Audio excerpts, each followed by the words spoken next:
লজ্জার বিষয়, কার্যকরভাবে বাংলাদেশে এখনো পর্যন্ত ফিলিস্তিন ইস্যুতে আমরা একটা বয়কট কার্যকরভাবে করতে পারি নাই। একটা সফট ড্রিঙ্কস শুধুমাত্র কিছুটা বর্জন করা গেছে আলহামদুলিল্লাহ, আর বাকি প্রোডাক্টগুলো সব যেভাবে সেভাবে রয়েছে।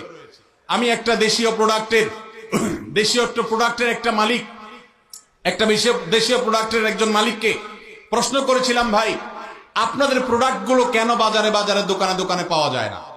কেন ইউনিলিভারের মাল বাজারে পরিপূর্ণ?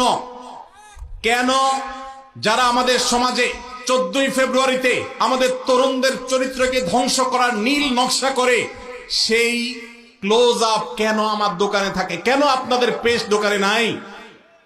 আমাকে সেই বাংলাদেশি কোম্পানির মালিক, বাংলাদেশি প্রোডাক্ট তৈরি করেন সেই ব্যবসা প্রতিষ্ঠানের মালিক, তিনি আমাকে বলছেন, ভাই লজ্জার কথা, আমাদের দেশে এক শ্রেণীর, সবাই নয়, এক শ্রেণীর অসাধু কর্মকর্তা কর্মচারী আছে সরকারি অফিসগুলোতে, যারা এই সমস্ত ইয়াহুদি কোম্পানিগুলো, বিদেশি কোম্পানিগুলো থেকে টাকা পয়সা খেয়ে, ঘুষ খেয়ে তাদের জন্য সকল সুযোগ সুবিধা, সকল ফ্যাসিলিটিসকে এমন ভাবে প্রোভাইড করে যে আমরা দেশীয় প্রোডাক্ট যারা প্রস্তুত করি, তৈরি করি, তারা তেমন কোনো সুবিধা করতে পারি না। তার এই কথার বাস্তবতা আছে।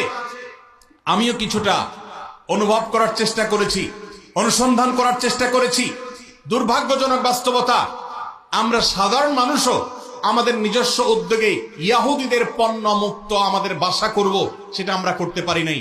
মনে রাখবেন, আপনি যদি ইয়াহুদিদের পেস্ট না কিনেন, তাদের সাবান না কিনেন, তাদের প্রসাধনী না কিনেন, তাদের কোন প্রকার আইটেম আপনি না কিনে তার জায়গায় যদি একটা মুসলিম দেশের তৈরি করা, আপনার নিজের দেশের তৈরি করা কোনো জিনিস আপনি নেন, কোয়ালিটি যদি একটু খারাপ হয়, দাম যদি একটু বেশিও পড়ে, আপনার এই কিনার কারণে, এই যে আপনি স্যাক্রিফাইস করলেন, একটু কম কোয়ালিটির জিনিস নিলেন, আবার দাম একটু বেশি দিলেন, এই স্যাক্রিফাইসটা কিয়ামতের ময়দানে ফিলিস্তিন ইস্যুতে আপনি আপনার ন্যূনতম দায়িত্বটা পালন করতে পেরেছেন, এই হিসাবে আল্লাহর কাছে হাজির হবে। এর সওয়াব আপনি আল্লাহর কাছে লাভ করবেন ইনশাআল্লাহ।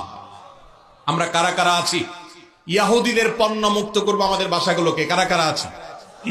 আল্লাহ আমাদের সবাইকে তৌফিক দান করুন।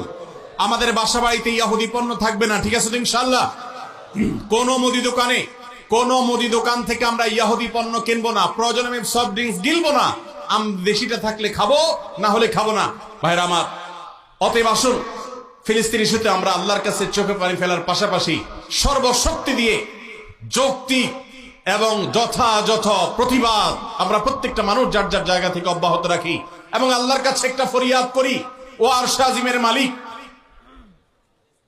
রোমের কলোসিয়ামের গ্যালারিতে বসে যেরকম তখনকার পশুরা মানুষের নির্মম ভাবে মৃত্যুবরণ করা দেখতো, দেখে তারা উৎসাহ করত, উদ্দীপনা করত, ফুর্তি করত, আজ ফিলিস্তিনের ছোট্ট একটা ভূখণ্ডের চারপাশে শত শত কোটি মানুষ মানবতার মুখোশ ধারণ করে আছে।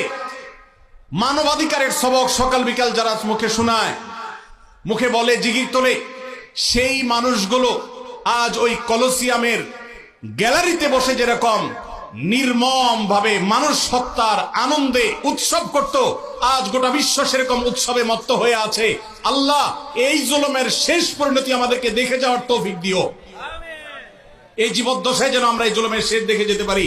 আল্লাহ আমাদের সবাইকে সেই তৌফিক দান করুন। ভাইরা আমার, আমরা সবাই যার যার দায়িত্বটা পালন করবো তো ইনশাআল্লাহ। আল্লাহ আমাদেরকে সেই তৌফিক দান করুন।